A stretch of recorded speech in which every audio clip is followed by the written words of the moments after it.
This is a review of set 40765, the Kamino Training Facility. This set has 190 pieces and is a GWP for the UCS Jango Fett Slave 1, originally from the 1st to the 4th, but now has been extended.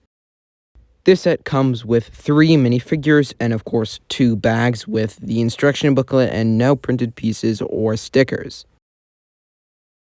But now, for some reason, you're able to get this set with any time with the purchase of Jango Fett's Slave 1, of course, being on LEGO Store or LEGO.com.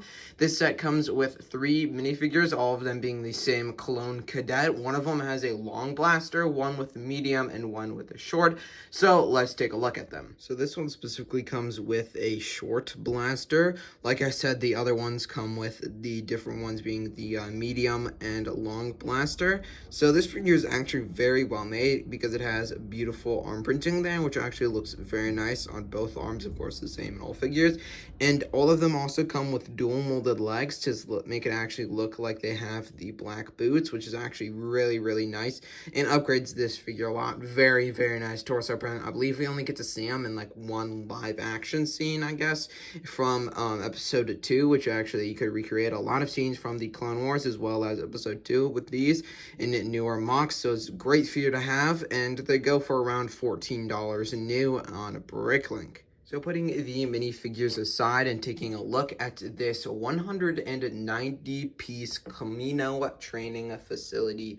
And of course you see 3 different builds here. And first we'll take a look at a very cool and rare ship, the Kaminoan Enforcer. So of course we can pick it up and take a closer look here. It has this landing gear which you can fold down into flight position, and also has 2 rotating engines which are on both sides, which fit pretty nicely. Overall, it was a pretty good build, and of course, you can lower the cockpit here to fit one of the many, 3 clone cadets, which it does show on the back of the box that you can fit one in there, just like that. And I'll actually grab the box to take a closer look at it because I found something very funny. So they never actually show with the cockpit closed with the clone cadet in there. I thought it was just a funny coincidence, but ironically, you cannot actually close it with the clone cadet in there. So then I thought it must be sort of like an extension pack, and you need to get the Kamino in here, like Tan Wee.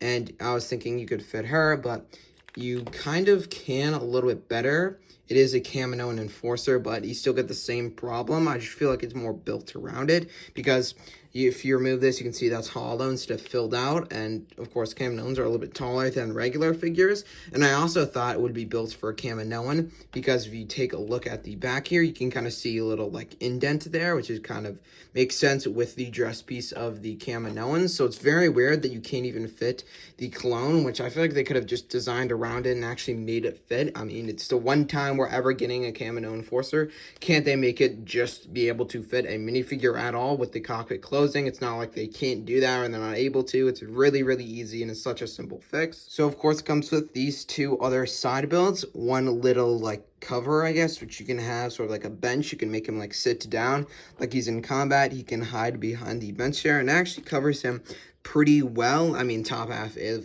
his body like is exposed, which is like of course his head, but it still looks pretty accurate to what we see in some of the few episodes we get. And it comes with an extra long blaster which you can fit in there, and of course you can fit in a bunch of other blasters if it's like 2 other clips. So you can fit the long one, the medium one, and then also the short one. So it's like for every single clone, I guess, when they're done battling, you can put them in there if they just want to relax and have some downtime.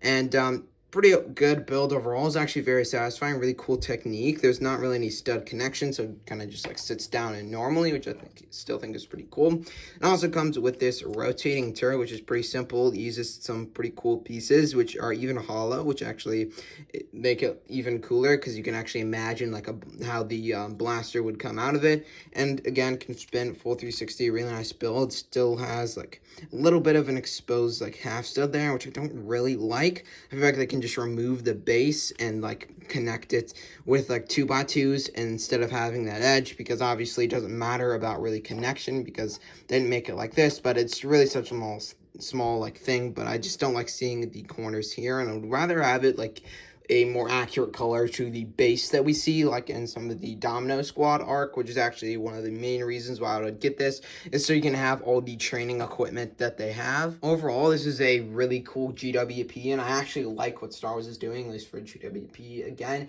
I wouldn't get this if this was a regular set, at least I wouldn't like it if it was a regular set, but I think it works very, very well as a GWP, especially for Jango Fett Slave 1, when there's not a lot to base off of.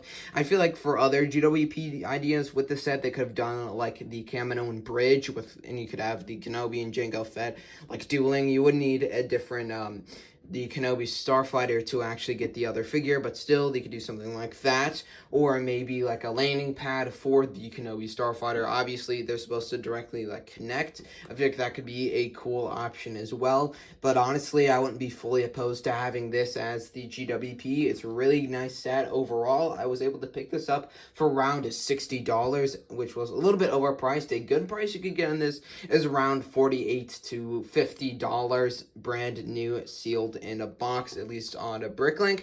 Overall, I really, really like this set, at least as a GWP. Again, definitely would recommend getting the actual set. I think it's one of the greatest sets, if not the greatest one we have in 2025. And with this GWP being back available with purchase of this set, definitely would recommend getting it. Overall, really nice set and definitely a fine addition to my clone army. Hope you guys enjoyed. Have an amazing rest of your day and see you all in the next one.